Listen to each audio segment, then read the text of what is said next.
communicate across species. So let's switch it on. But to do it, what you have to do is you have to make this come alive. We make it come alive with equations, a lot of mathematics. And in fact, the equations that make neurons into electrical generators were discovered by 2 Cambridge Nobel laureates. So we have the mathematics to make neurons come alive. We also have the mathematics to describe how neurons collect information and how they create a little lightning bolt to communicate with each other. And when they get to the synapse, what they do is they effectively, literally shock the synapse. It's like electrical shock that releases the chemicals from these synapses. And we've got the mathematics to describe this process. So we can describe the communication between the neurons. So there literally are only a handful of equations that you need to simulate the activity of the neocortex. But what you do need is a very big computer. And in fact, you need 1 laptop to do all the calculations just for 1 neuron. So you need 10,000 laptops. So where do? You go to IBM. And you get a supercomputer because they know how to take 10,000 laptops and put it into the size of a refrigerator.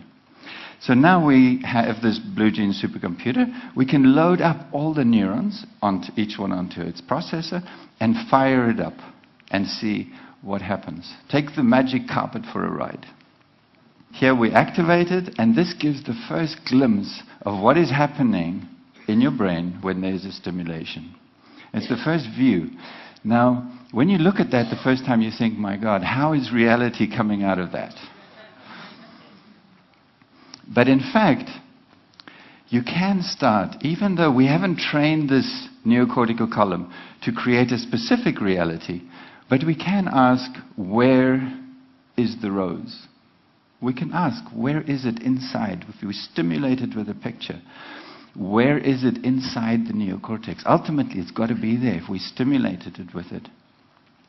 So the way that we can look at that is to ignore the neurons, ignore the synapses, and look just at the raw electrical activity, because that's what it's creating. It's creating electrical patterns.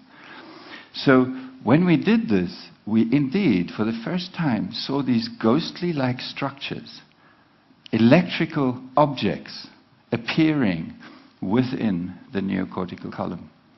And it's these electrical objects that are holding all the information about whatever stimulated it.